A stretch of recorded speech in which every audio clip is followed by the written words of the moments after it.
कि जो लड़की थी वो पढ़ने में बहुत अच्छी थी। कहने का मतलब ये मान लीजिए कि अपने क्लास की टॉपर थी और उस क्लास के टॉपर होने के साथ साथ पढ़ाई में अच्छे होने के साथ साथ वो भक्ति भावना में भी उसका बहुत ज्यादा मन लगता था। तो वो डेली अपने कॉलेज जाने से पहले, स्कूल जाने से पहले वो मंदिर जरूर जाती थी और मंदिर जाकर के प्रभु की आराधना करती थी, पूजा करती थी बहुत ही मेहनत और लगन से, मन से। ठीक है, उसके बाद वो अपने स्कूल कॉलेज चली जाती थी। तो वो डेली जब मंदिर जाती और वहां बहुत ही मन से भगवान की पूजा करती और अपने कॉलेज जाती। तब जब वो डेली जाती थी तो वहां एक चीज डेली देखती थी कि वहां पर जो महिलाएं, अदर महिलाएं आती थी, ठीक है, वो उनका जो मन था वो पूजा पाठ में नहीं लगता था। वो आती थी तो कहीं अपने सास की बुराई, अपने ससुर की बुराई, कहीं आस पास पड़ोस की बातें, मतलब वो कहते ना कि चार लोगों का प्रपंच होता रहता था। ठीक है, सरपंच बैठा के प्रपंच करते थे। ठीक है, तब वो डेली यही चीज देखती थी।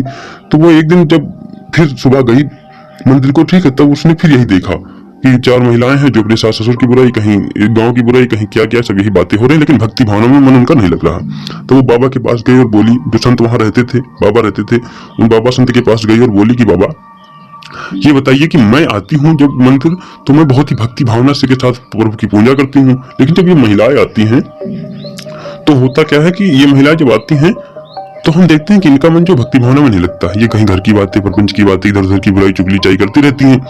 तो बाबा ने कहा, हाँ बात तो तुम्हारी सही है, लेकिन मैं इसका सोल्यूशन भी आपको बता सकता हूँ। ये जो इनकी दिक्कतें हैं ना, जो आपकी दिक्कत है कि ये लोग आते हैं, बातचीत करते हैं, ऐसा अच्छा करते हैं, लेकिन कार्य मतलब पूजा पाठ नहीं करते, मैं इसका सोल्यूशन आपको दे सकता हूँ, लेकिन उसके लिए आपको एक काम करना पड़ेगा। लड़की ने कहा, बताओ बाबा। तो बाबा ने कहा कि आप ऐसा करना, जब आप कल यहाँ आना मंदिर, तब आप लोटे में पानी लेते आना और अपनी थाली में रख लेना, और एक काम करना, उस लोटे को ना पूरी तरह से भर लेना। और एक बात का हमेशा ध्यान रखना कि रास्ते में आते वक्त उस लोटे का एक भी बूंद जल जमीन पर ना गिरे, या एक भी बूंद जल आपकी थाली में ना टपके। लोटे से एक भी बूंद जल गिरना नहीं चाहिए। तो लड़की हैरान हो गई, लेकिन फिर लड़की ने कहा, ठीक है बाबा, नहीं गिरेगा, मैं आऊंगी लेकर के। अगले दिन जब वो आने लगी मंदिर, तब उसने लोटे में पानी भरा, थाली में रखा और लेकर के चल दिया। बहुत ध्यान से धीरे धीरे चलती गई और धीरे धीरे मंदिर के पास पहुंच गई।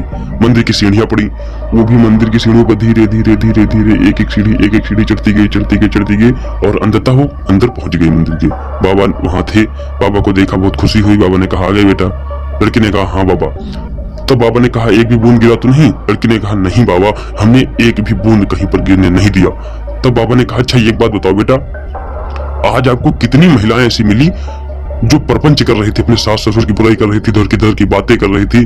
तो लड़की ने कहा, बाबा एक भी महिला हमको ऐसी नहीं मिली, क्योंकि मेरा जो सारा फोकस था वो इसी लोटे पर था, तो हमें एक भी महिला नहीं मिलेगी जो प्रपंच करती हुई दिखी। तो बाबा ने कहा, बस यही तो समझाना चाहता हूं मैं बेटा, आपको यही समझाना चाहता हूं कि अगर आपका फोकस है ना, अगर आपका डिसीजन है, आपकी डायरेक्शन है, तब आपको आसपास के लोग भी नहीं नजर आएंगे। लेकिन आपका फोकस यदि नहीं है तो आपको बहुत सारे लोग नजर आएंगे, इधर उधर की चीजें परेशान करेंगी, आपको सब लोग निगेटिव दिखेंगे।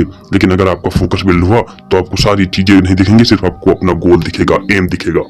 जैसे कि आपने आज किसी को नहीं देखा बातचीत करते हुए, किसी को कुछ नहीं सुना, क्यों? क्योंकि आपका सारा फोकस लोटे पर था।